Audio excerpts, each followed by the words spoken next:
Kalau 03 bergabung dengan 01, katakanlah Ganjar Mahfud, ya koalisinya bergabung dengan Amin, itu bukan hanya mempersatukan PDIP dengan PKS, tetapi juga dengan Nasdem.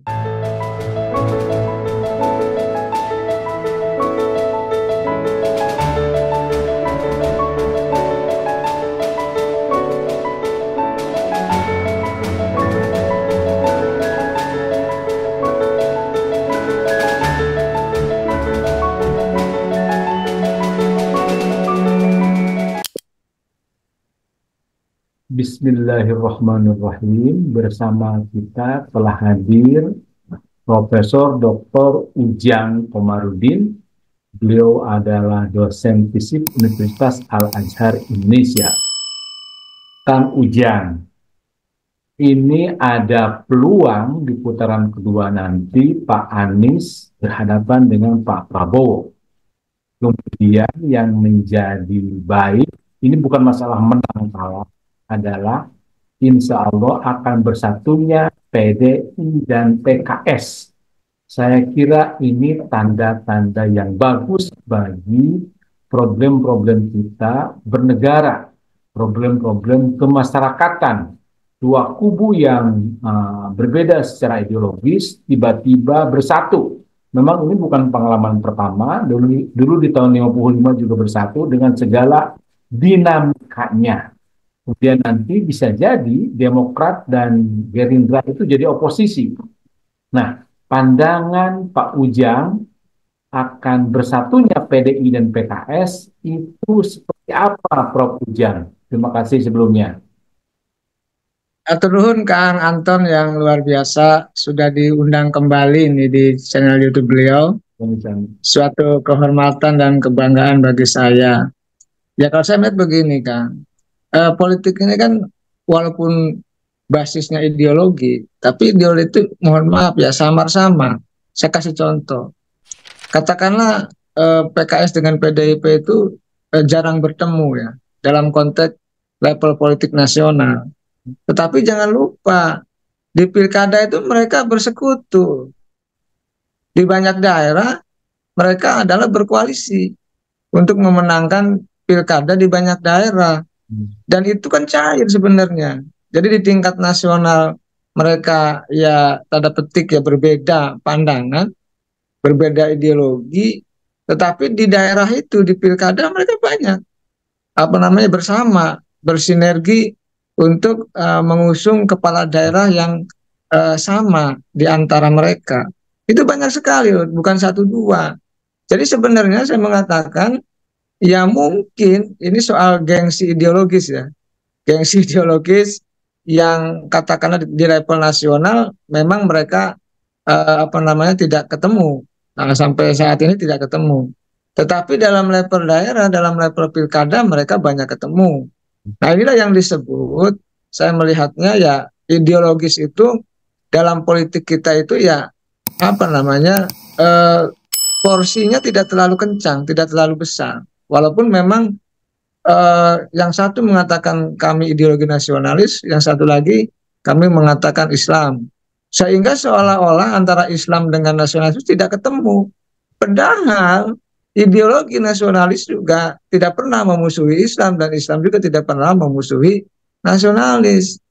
Mestinya jalannya jalan satu, yaitu untuk kepentingan bangsa dan negara. Nah, persoalannya tidak ketemu itu hanya kepentingan politik. Kalau kepentingannya sama, buktinya pilkada ketemu kok. Nah, yang kedua saya melihat kan sebenarnya bukan hanya PDI dengan PKS yang tidak ketemu. PDIP dengan Nasdem juga tidak ketemu itu. Mereka juga secara politik di istana juga bersaing. Jadi kalau misalkan kalau 03 bergabung dengan 01, katakanlah Ganjar Mahfud, ya koalisinya bergabung dengan Amin, itu bukan hanya mempersatukan PDIP dengan PKS, tetapi juga dengan Nasdem. Dan saya melihat, mohon maaf, saya analisa objektif saja. Ya, ideologi itu di saat ini ya, di politik yang pragmatis ini, ya sedikit kabur gitu. Jadi ideologi itu digunakan hanya untuk basis kepentingan partainya. Ya kalau memang mereka konsisten mengusung ideologinya, ya misalkan PKS dengan PDIP, maka sejatinya tidak akan ketemu itu yang namanya pilkada. Tidak akan ketemu. Dan dalam konteks tertentu di parlemen juga mereka sering bersepakat itu. Misalkan saya kasih tahu, kasih contoh yang sederhana aja.